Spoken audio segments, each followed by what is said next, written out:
one down too. Maybe he has got some insider information that we don't know, and he's really crushing us on this front. But or he just sees what we vote for and then decides, you know what, I'm going to be the contrarian. Let's go for the other one. Not bad, not bad. Just wants to go against the grain. I like it.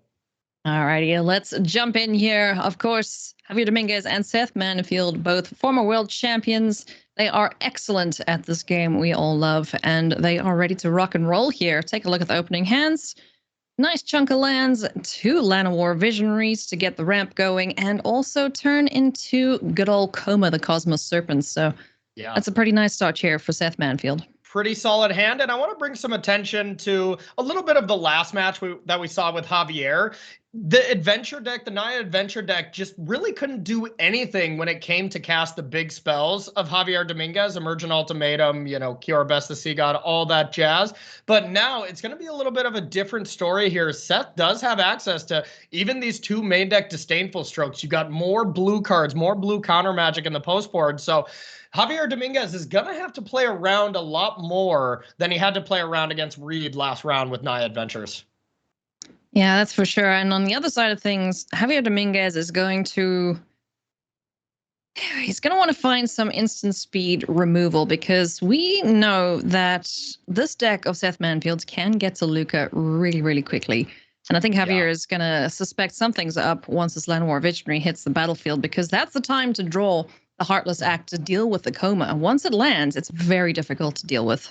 Exactly. You said the card that I was just going to talk about as well. Similar to the last matchup with Seth Manfield's Temur Coma list here, is Javier Dominguez also has those Heartless Acts that are going to play similarly to the Giant Killers here at being able to deal with Coma in Javier's upkeep, where he doesn't even have to leave open mana. And, you know, same amount, 4 and 4. And there it is, right on time. Oh, goodness me. Certainly a punctual removal spell there in Heartless Act. Is Seth Manfield going to go for it? Does he think he can get away with it this turn? Yeah, we'll see here. Probably just another Llanowar Visionary, draw some cards. Maybe you actually just want to play that Lovestruck Beast from the Adventure Zone and try to draw a land. It looks like Seth is really not in a rush to try to slam Lukka as fast as possible, just because Javier doesn't have anywhere near 7 mana. That's that magic number that you got to be afraid of. Once Javier is at 6 mana, your whole tilt, your whole shift from what you want to play around changes. Now the Sultai Ultimatum deck is online, and it gets very terrifying. Yeah, and having cards like the Pelucranos, like the Yorion Sky Nomad to flicker out that Binding the Old Gods, take care of one of these big creatures down the battlefield, as it did with the Llanowar Visionary. Yep, and that's honestly why we saw Javier go for that turn 3 Yorion. Got a little unlucky that didn't get the untapped blue source that he wanted, but it's so powerful against a lot of decks in the metagame to just go Binding into Yorion. And you really don't want to play Yorions in the main deck of this Sultai Ultimatum deck, but that one companion slot is really worth taking turn 3 off to be able to set up that 1-2 punch of Binding into Yorion. Yeah, unfortunately, not able to do it like you mentioned. The untapped blue source, not found there for Javier Dominguez. But on the other side of things, Seth Manfield is just happy to deploy his threats. He's got these adventure creatures that come up this battlefield, allow him to chip in for a couple points of damage, and then provide a big chunky creature as well with this Lovestruck Beast. Yep, absolutely. And Seth did have the option to go for Lukka, but it was going to be, the only card that you could sack is an Edgewall Innkeeper, and then you got to kind of gamble to not hit one of your 3-drops. So not going to be wanted to start with that right away. We want to just build our battlefield and make it tough to deal with, and then try to go for that Lukka plan. So this Mystical Dispute, Seth Manfield not happy to pay for it. So that'll go into the graveyard, and it will give him the opportunity to redeploy a Llanowar Visionary here. But it looks like he's just going to go for the Lovestruck Beast as is and draw a card off of the Edgewall Innkeeper. Normally, if this was a value-orientated matchup, you would be like, yeah, I'll pay 3. I'll get to cast that next turn. But since this is one of these decks that Javier is just trying to buy time until he just casts one of his ridiculously overpowered cards in the form of Emergent Ultimatum, doesn't really mind for the time being just slowing down Seth Manfield, even with a counterspell that Seth could pay for. Yeah. So Pelucanos Unchained down on the battlefield takes the biggest creature on the board title away from the Lovestruck Beast. But not too much going on for Javier right now, and all the things to play here for Seth Manfield. He's got a Bone Crusher Giant, a couple of Lukkas, more ramp in the Llanowar Visionary.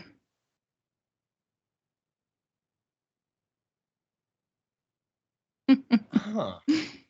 Just thinking if we want to cast Stomp on the Pelucanos, but there's that clause from Stomp that damage can't be prevented, and Pelucanos does prevent damage and then remove counter. So I'm actually not 100% sure how that interaction works, if it actually does deal 2 damage and stays at a 6/6. Either way, it would kill Pelucanos, which is pretty powerful, but that's an interesting interaction.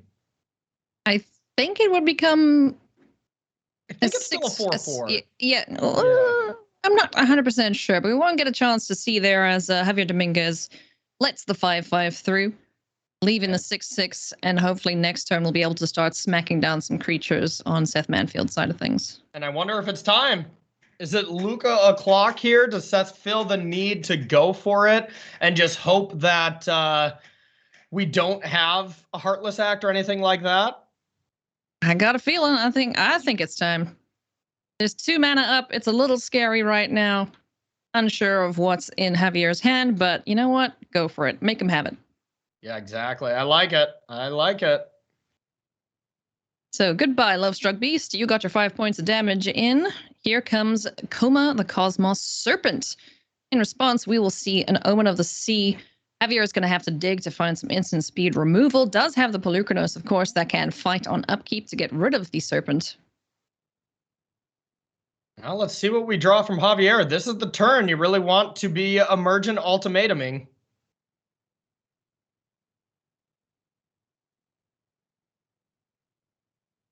And here it comes. There it is. Easy. Emergent Ultimatum. What's he going to go for, and what will Seth Manfield pick?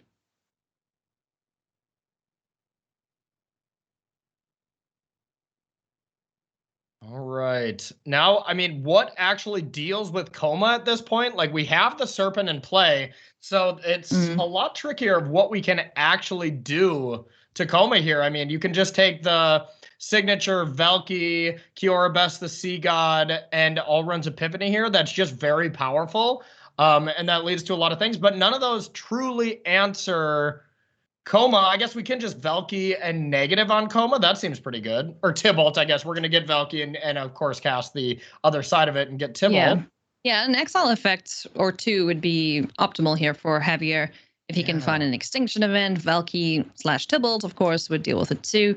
Let's see what the options are. There's extinction event, Velki, and extra turns. So one way or another, the Koma will be dealt with this turn. Exactly. Or Tibalt is given the option to deal with it. And with Koma being odd, you actually get the Edgewall Innkeeper as well if you get the extinction event. So now it becomes the tough choice of Seth thinks, okay, should I give you Allrun's Epiphany? Should I give you the 2 ways to deal with Koma and then just try to Koma again? Or, you know, give Javier the Time Walk, the Allrun's Epiphany, and then just hope that his hand is not good, so there's not a follow-up. But we actually know that there's still a Yorion in Javier's hand from putting it into his hand from the Companion Zone. So no matter what, he has a decent turn. Yeah. Certainly so, but whichever way Seth Manfield cuts it, he will be losing this Cosmos Serpent. And it looks like he's going to put back the Tibalt. So an extra turn and an exile will happen here for Javier. Okay, extinction event. We'll see if Seth has any response to that. AK just getting rid of the Serpent to tap Pelucanos. Probably not anything you really want to do, since you can just chump block it with the 1/1 or the 3/3 and lower its power. Yeah, the unfortunate thing, though, with the extra turn is now this Lukka will be basically made useless for the next turn, as it will go down to 1 if Pelucanos is blocked twice here with these attacks. Yep. The birds here putting Lukka to 1 means that Seth just has to start over. If Lukka was at 3 or 2, being able to play Llanowar Visionary and just Coma right away would be great. But Seth isn't going to have the mana no matter what to Visionary plus Lukka. So next turn's just going to have to be a bit of a setup turn. Yeah. So Pelucano's actually taking care of the 3/3 there with the available fight spell, or the available fight ability. And Lukka's off the battlefield. Here comes Yorion, resetting the Pelucranos back to 6 counters and flickering the Omen of the Sea. 2 cards to the bottom. You know, I think that Sky Noodle card might catch on. That was a pretty good one. Reset Pelucranos, draw some cards, 4/5 flyer. Don't mind if I do. Seems pretty good. So it's certainly shaping up to be Javier Dominguez's game here. Seth Manfield has a couple of options available to him. Edgewall Innkeeper was drawn. Can draw a card there off of the Bone Crusher Giant.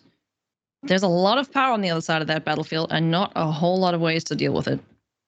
Yeah, we're getting to the point where Seth almost has to hope that, well, you can still get a Coma into play next turn and just really pray that there is nothing from Javier, like another Emergent Ultimatum or something, another Emergent Ultimatum, the game just ends.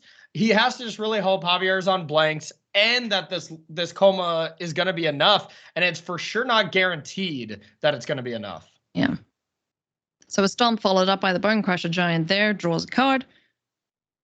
Passes the turn back, and now a 4/4 Pelucranos, along with the 3 flyers, are going to start applying a lot of pressure here to Seth Manfield.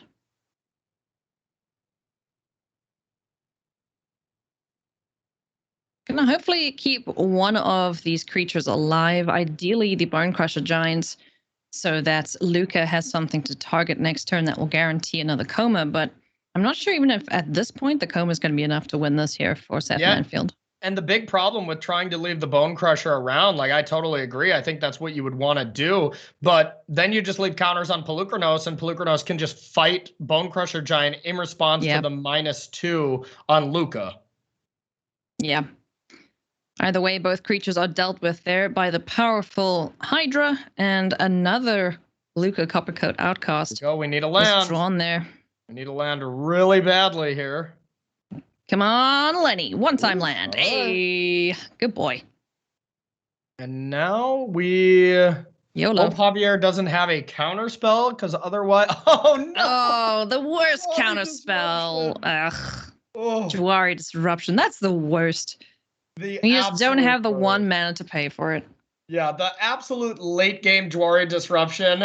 Whenever you're playing in person, both players kind of look at each other and just give like, Javier would give the eye raise, Seth would give the eye roll. And it's just, it's quite brutal to get counter unless you pay 1 effect this late into the game.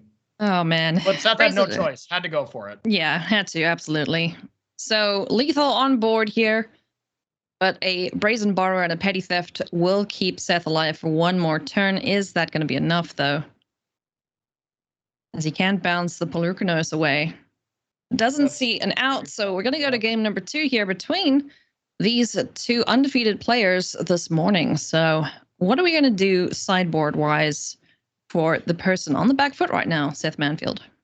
Seth Manfield wants to just bring in counter spells. The Sultai Ultimatum deck, the bane of the existence, is pressure mixed with disruption, especially in the form of counter spells. Disruption in the form of killing creatures is not ideal. So yeah, we see it right there. Bringing in any card that would counter Ultimatum. Mystical Dispute is excellent. Negate. Test of Talents is really the good one you want to do to the Emergent Ultimatums. And then just take out your Fire Prophecies and then that Akroan War. Usually the main creature you want to take is a Vorinclex. And as we saw from Reed Duke at the very end of our last match, Akroan War when Vorinclex is in play is a very sad 4-mana do nothing. So makes sense to take out that 1 of as well. All right, well, let's jump into game number 2 here and see how this one pans out. Can Seth Manfield lock up his world spot in this round, or is he going to have to wait another round? One thing I want to point out is look at Javier's sideboarding there. 2 Emergent Ultimatums coming out of the deck in response to all these counter spells that come in, and Coma staying in the deck, or Coma coming in the deck to just kind of cast it the fairway. Yeah.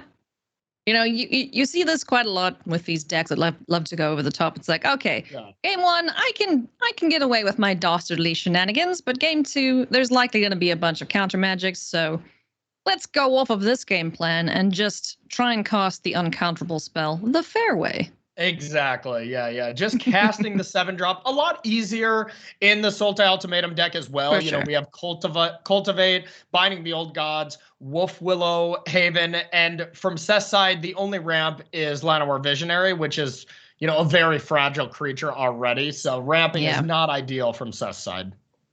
Yeah, Llanowar Visionary, you don't see it very often in a lot of the meta game at the moment because Stomp is a thing. It dies to removal aplenty. Whereas things like Cultivate and Binding the Old Gods, there aren't that many answers for them in main deck configurations. Yep, totally agree. And looking at Javier's hand, he has a lot of gas here. Everything but kind of a Cultivate is really what you would like to do on this turn. But even Cultivate is a little risky. Yeah, and actually that's an Eliminate, not a Heartless Act, so you couldn't even Cultivate here, just in case the possibility, which Seth does have, is fourth land, Lukka, put Coma into play, and, the game would essentially, at least put Javier on the back foot. We have the Extinction event to clean it up a little bit, but it'd be bad news. Yeah, for sure. So Seth's consideration here now is, all right, if I go for this Lukka, do you have spot removal? Javier is untapped. There's 3 mana available. One of those cards in hand could well be a removal spell, and that would just be a massive blowout. Sure, Lukka would be on the battlefield, but it would be bad news bears if one of these creatures were killed. So he's just going to play it safe for now. Heart's Desire down on the battlefield, that token along with the Lovestruck Beast. A little interesting to me that Seth decided to play the untap land and get in 2 damage versus playing the Triome and then not attacking, because if we were to lose this Visionary, you can't cast Lukka. So we'll see. And that exact situation could come up this turn. If we don't draw a land, look at this. If you played Triome in the other way, now we'd have 5 mana, and you could at least play Bone Crusher and say go with a counterspell available. Now, we just have to say go. It's 5 mana. Elder Gargaroth could be coming down, and that's a problem. Luckily, though, Seth does have the Disdainful Stroke for the Gargaroth, but you can see Javier is very aware of the counter magic available to Seth Manfield, and is just going to get Yorion's Sky Nomad to hand.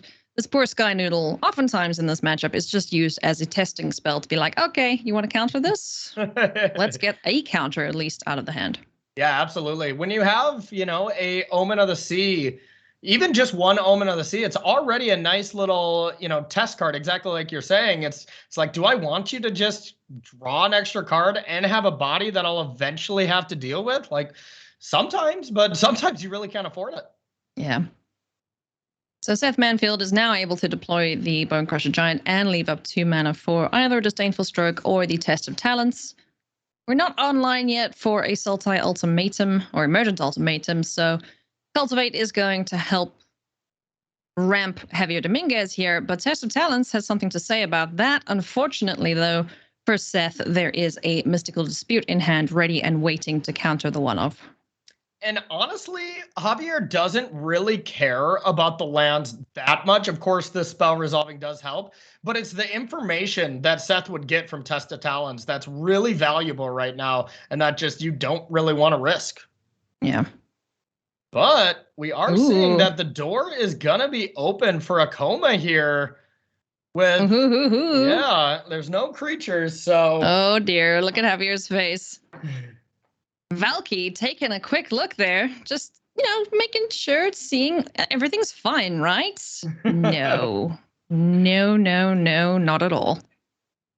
Now, the one thing that is bad about Seth actually going for it here is you get a Coma, then now, even if you decide to tap a land during the upkeep with Coma's Serpent, that Fabled Passage will find the 7th land, and you can still cast Emergent Ultimatum. So without something like a Dispute from Seth here, where he could go Lukka plus Dispute, I think it's too risky right now. And Emergent Ultimatum trumps just one Coma, as we saw last game, where he just picked Alrund's Epiphany, Valky, Extinction Event. Now we see Valky on the table, so that sequence is not online. So that is something to consider, but it's still pretty bad news if Emergent Ultimatum resolves. Yeah, so Seth is very wisely just going to hold up the Disdainful Strokes. No secret to Javier Dominguez anymore. He may be breathing a slight sigh of relief there, but does know that this Elder Gargaroth is going to be dealt with. Yeah, and you saw Javier and his camera kind of wince at Seth's hand. Probably not necessarily wincing at the fact that Lukka was there and, that's scary. But the double Disdainful Stroke, I believe those are Seth's only copy of that card as well. But Disdainful Stroke is the best card, the best counter spell against Sultai Ultimatum because, well, they have really good spells like Emergent Ultimatum, but Elder Gargaroth is also really good. So countering both of those things is pretty important. Yeah, if Elder Gargaroth goes unchecked, it can just run away with games. Certainly not as well as Coma does, but it is such a good attacker, blocker, life gainer. It's crazy. And now with a draw there of Heartless Act, Javier Dominguez is going to be feeling a lot more comfortable if and when Seth Manfield decides to deploy Lukka. Yeah, the door was wide open for Seth. If he would have drawn land 7 last turn instead of this Edgewall Innkeeper, could have went Lukka, sacrifice it, go for Coma. Heartless Act wouldn't have been there until the draw step, which there would have been a 3/3 Serpent in play, and you have Disdainful Stroke for Emergent Ultimatum. That was really the turn. But now drawing Heartless Act, it's just not as much of an out anymore, and it's going to be a lot tougher for Seth. So Yorion Sky Nomad being used as a test spell here for Javier, trying to get that last Disdainful Stroke out of Seth Manfield's hand. But Seth knows that the big old Yorion is not the main threat in this deck of Javier Dominguez. Yeah, Yorion is actually in the deck just because you almost want your deck to be an 80-card deck. That is almost not true for any other deck in Magic's history. The less cards, the higher chance you're going to draw your good spells. But when you have a Yorion deck in this Emergent Ultimatum deck, the one thing you don't want to draw is like Valky, Kiorabest the Sea Gods, even Alrund's Epiphany sometimes. So having 80 cards, you have the lesser chance of drawing your Ultimatum hits. So it's kind of a weird dynamic that we haven't seen very often. Lukka Coppercoat Outcast is going to hit the battlefield because of that timely draw of Miscast, which does the same sort of thing as Disdainful Stroke and would be able to counter an Emergent Ultimatum unless Javier Dominguez can pay 3 for it. So here's the interesting things here. Javier could have waited till his turn to play around the one of Miscast. There's only one card. And then this one happened. But now instead, Seth's going to get Coma. But on the flip side, Javier is going to get Emergent Ultimatum. So a really interesting draw to spice up this game. Oh, yeah. It's not the worst thing. Oh, Soul Shatter. Oh, that's just rude. Well, that's another way to get through Indestructible, huh? It really is. But we are one short, I believe. Yeah, one short of casting both. So not exactly the perfect draw. It is going to be good. You can even just cast it next turn to deal with Coma. Coma will continue to be the biggest creature on Seth's battlefield. Oh, man. All right. So Sky Noodle, Yorion, can take care of Lukka Coppercoat Outcast. But it could also be tapped down. Oh, man. This is such a rough spot for Javier to be in. Yeah, this is an interesting one. And I'm looking at the lands too. There's no way that Seth can tap down, let's say an island or a swamp and cut off Emergent Ultimatum mana. They've all kind of doubled up. Now it's just try to defend yourself here. There it is. All right, well, here comes Emergent Ultimatum. What is Javier going to dig for? Kiorabest the Sea God is going to be one option.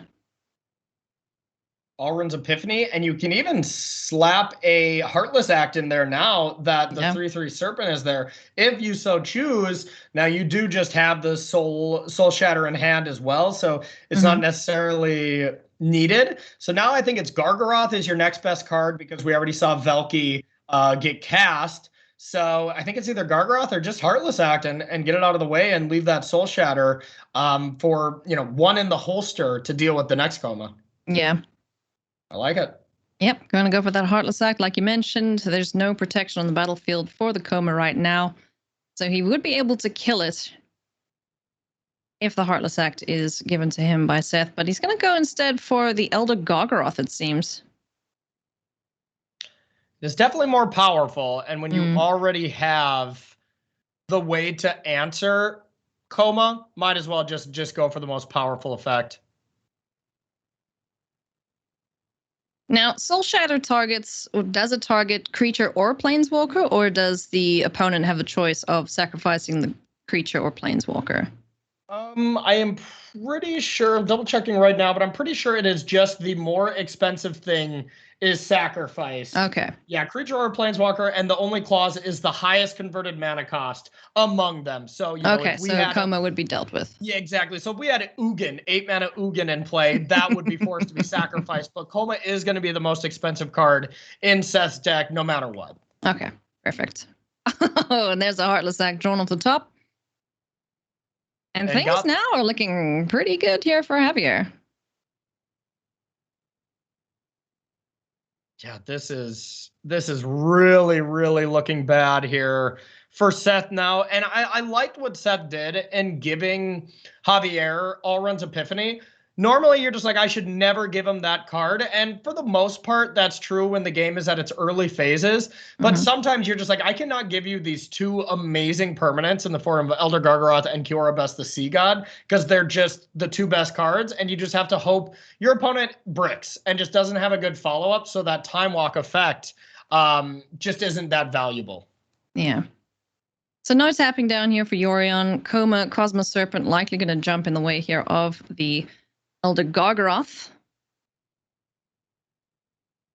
It's going to give it indestructible. And in response, we're going to see a Heartless Act here take care of the Coma Cosmos Serpent. Yeah, Seth is responding to the draw card just in case Javier were to draw Heartless Act. Bad news, though. Already had it. Yeah. So that's an unfortunate turn of events there. Not being able to block the Elder Gargaroth. Not being able to keep around the powerful Serpent and taking a bunch of damage here, as well as losing the Planeswalker. So Seth Manfield needs to draw something amazing off the top of the library here, or he is going to be very much out of this one. Yeah, and unfortunately, these Temur Lukka decks don't have those amazing draws. If Coma's not good enough, which it's not on this battlefield, there's no outs. Seth recognizes it, and Javier takes it down. Scoops him up. Javier Dominguez winning there in a clean 2-0 against Seth Manfield, who is still looking for his final win to make his way into the World Championship. But Javier Dominguez still fighting the good fight, trying to get up the ranks there as well, and doing pretty darn well there with Sultai Ultimatum, just proving to be such a powerful deck even still. Yeah, it's one of those decks that there was a point where it was just by far the best deck. I think that time and place has passed, but it is still one of those decks where if you forget about it or you don't pack the correct amount of hate, it's going to run you over with the sheer power of just Emergent Ultimatum. There's not many one-card combos in Standard, and whenever you find one, all you need to do is build a good deck around it with a lot of removal, a lot of disruption, and then when you draw Emergent Ultimatum, lights out. Here we go. All right, well, when we come back from this short break, we'll see if Matt Sperling can have a better time of it in locking up his world spot. So don't go anywhere.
Welcome back to the league weekend, everybody.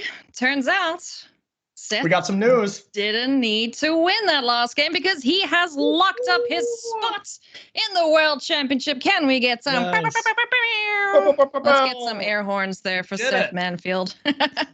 Yeah, I'm sure he's got to just be over the moon to know that his historic deck, he just gets to have some fun, play some good games of Magic, and know that he will be at the World Championship this year, joined by Andre Strosky and Paulo. It's some exciting Congratulations, Seth. What a sigh of relief he must be breathing. Didn't have the greatest day yesterday, having a better day today, but his previous performances have made sure that that spot is his. So big congratulations to Seth Manfield. Now, my friend, we are going to see if we can get another person locked into this year's World Championship. Can Matt Sperling do the same thing here against Zachary Keaney? It's going to be Naya Adventures versus Sultai Ultimatum. Corey, what do you think of this matchup? It's bad. It's really bad for Naya Adventures. It just doesn't have that same kind of push that Temur has, where it still kind of has the adventure creatures and also has some counter magic to be able to fight against the powerful card Emergent Ultimatum. Now you just have to hope you're fast enough and that Zachary Keaney's removal doesn't line up correctly and you can just, win quickly before Emergent Ultimatum just destroys your opponent. And just Shadow's Verdict, especially after post-board when we get to bring in a lot more, that card is just so phenomenal against Naya Adventures. So Matt's going to be up against it, but remember, everyone, if he does win this last game, Matt's going to World as well. He is at that. Both players are at one game apiece here. It is the final deciding game in this round here between these two players. Take a quick look at the sideboarding decisions made before we jump into this match and determine who the winner will be. Everything to play for here in this matchup for Matt Sperling. Well, if anything is, true of the previous matchups that we've been watching with Matt, he's going to draw 14 lands in a row. So this two-land keep has got to be... No, this time he actually wants the lands. He's keeping a two-lander, and you really need that third land. So at least let's hope he can draw some lands in the proper time. Unlike last time where he just drew all lands at the wrong time. A nice steady flow of lands, right? Yes. Okay, cool. All right, a couple pathways down on the battlefield here for Matt Sperling. Fabled Passage to kick things off for Zachary Keaney. He looks like he's jamming, having a good time there. A lot less pressure for him, but certainly still a lot to play for in this weekend. Even if the players don't lock their spot in Worlds, they want to make sure they get into the various gauntlets because there are still more World spots up for grabs in the postseason. Exactly. And just the competitive nature of all of us. Everyone that plays Magic, you have that competitive spirit a little bit. And you know what? You want to prove yourself against the best players. Zachary Keaney has proved himself over the years. He's a great player as well and definitely wants to let everybody know that he can hold his own with some of the best. Yep, and he is here to stay. Valky, God of Lies, down on the battlefield is going to take the Bone Crusher Giant away from Matt Sperling, as that is the one creature that could kill Dear Valky before he gets to become the creature that he's exiled. Drannith Magistrate down on the battlefield here for Sperling. Hasn't found land number 3 just yet, so is falling a little bit behind in terms of mana advantage, which is going to go firmly to Zachary Keaney now with a Cultivate. Yeah, it's pretty unreal how unlucky Matt has been getting in these really, really big moments. Now, I want to remind everyone he's got a lot of shots at winning, one of these next 4 matches, but just over the last few league weekends, he's been so very close. And just look at that, drawing Fabled Passage as your third land. It's kind of, the opposite of demonic tutoring here. He's just getting every card he doesn't want right now. Well, the universe is just making Matt work for it, but he is not the kind to shy away from a challenge. He is going to keep playing and keep working hard until that spot is his. As we now see Zachary Keaney ramp even more with a good old Wolf Willowhaven into another Cultivate. And he's not the type of player that's going to let this kind of run bads affect him. He knows that this is Magic. Magic is variance. Magic has some variance. And he's just going to attack next turn, play optimally, then play optimally, and not let it phase him. Exactly. So 3 lands now available for Sperling. draws a a giant killer off the top of the library, is considering casting the Redain there just to put attacks on the expensive stuff that Zachary Keaney is most likely looking to play next turn. Yeah, Redain is looking great right now. We do have the Soul Shatter, which will be able to do some nice stuff. You can even Soul Shatter and I believe Binding as well. Choosing to do it in the other order, not really worried about both of them right now. Not worried about both permanents. Or maybe just realizing right now that he did not do that in the proper order. We'll see. He's kind of doing some math to himself right now. Yeah, if he'd done that Soul Shatter first and then Binding, he would have dealt with both creatures there. Because of the tax that Redain puts on 4 CMC or greater cards. Exactly. Maybe just not too worried about Redain since you can cast Alrund's Epiphany. But Redain makes Emergent Ultimatum more expensive and then makes every spell that you put on the stack expensive as well. So you need an outrageous amount of mana here. So you got to think that this wasn't ideal for Keaney. Because now if you Soul Shatter, you can just sack Elite Spellbinder here instead of Redain, and I think Matt will oblige. Yeah. Well, one thing that these Sultai decks are very good at is getting an obscene amount of mana, as Binding the Old Gods, speak of the devil, is going to go and find more mana. Oh, this is a good play. This is a good play. Very, very nice indeed. Able to flicker the Binding the Old Gods and Valky, who will get another look in the hand there of Matt Sperling, and the Binding will come down and take care of one of these flyers.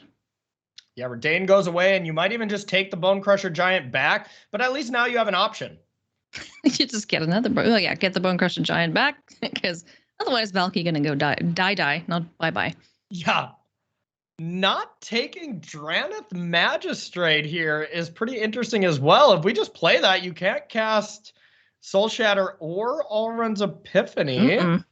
Oh, never mind. Just draw Binding. Easy game. You saw the little head shake from Zach. I was like, all right, well, had it. He's just rocking and rolling here. He's not taking his foot off the gas at all. He's like, I'm going to play a little bit of this, a little bit of that. Meanwhile, Matt Sperling doing pretty well with his 3 lands over there. Yeah, not bad with the 3 lands. And if we top deck another land, we can a Crowan War to take Yorion and stem the bleeding a little bit. But so far, it's just coming up all Zachary so far. Oh, yeah, he's just having a great time of it with this deck. It's doing exactly what he wants to see it do. You know, Ultimatum or not, he's just got an incredible amount of power down in this battlefield. He's taking extra turns. He's ramping to oblivion, and he is going to start running away with this game. Able to turn that into a Bone Crusher, an ability we really don't see too often, but one that people do forget about every once in a while, and just making your creature into whatever you've taken is quite valuable. Oh, the best one I've seen is a Valky that's still a coma. It took a while to get there, but eventually Valky became the coma. Yeah. The good old Cultivate for 1 land. Got no more basics. Fable Passage is therefore dead. Okay, now we have the Crowan War as a way to stem the bleeding. Maybe take a Yorion, and then in a couple of turns, Bone Crusher Giant and the birds will be dealt with by chapter 3. You see Zach kind of with a little head swipe there, thinking, okay, that is one thing that could get Matt back into this game. Certainly so, being able to hold on to Sky Noodle for a little bit. And this will be a little difficult for Keaney to deal with. Is essentially hellbent at the moment. Nothing in hand that is of value to him, and a land drawn for turn is not what he wants to see either. One valuable thing is you hit for 6, you make a 2/2 wolf, and then you are forced to attack everything next turn. Yorion can block one of the creatures, the 4/4 preferably. Then that's 4 damage coming through. Now, Matt has a plethora of things to do to step in the way of it, but as it stands right now, Matt does have to commit a little bit more to the battlefield. And Giant Killer stomping a Bone Crusher Giant isn't it, because you do still take the 2. So Not ideal. You can play Lovestruck Beast, you can play Bone Crusher Giant, and then even play Giant Killer just as an extra blocker, and that will prevent lethal from Zach next turn unless we get a good draw. That was not it. Here comes the swing on in. We're going to see blocks tended here on the two biggest creatures. And there we go. We get Bone Crusher Giant back from Matt's side. So you can do a little stomping on the birds. Not really necessary since you can, since a Crown War will just be cleaning those up. Mm-hmm. But now you might want to just stomp the Yorion, exactly, so you don't give it back. I was about to say, he could just let it go back and then Giant Killer it, but I like this. Yeah, Attack of the purple squares takes care of the tokens. And now we might just see a couple of Bone Crushers. And now it's like, all right, Zach, you got an Emergent Ultimatum on the top. You got something big like that. Maybe a Vorinclex. If not, this might be Matt locking it up. He's flooding, and Matt Sperling has finally unlocked his hand after being mana screwed there. And with a bunch of draws here, is this Matt Sperling heading to the World Championship? It sure feels like it, Corey, because Zachary Keaney is down to 2. And all he needs is one more swing or oh, no. I was about to say the only thing that's going to foil his plans is Shadow's Verdict. And that is exactly what he draws off the top of the library. Palaka Predation is going to take a look and get rid of Gigantha, sees the 2 Giant Killers in there. And there's the stomp! There we go. Off the top of the library in spectacular fashion. That is Matt Sperling into the World Championship. That's the way we like to see it happen. Yes. Wow. Oh my goodness. What a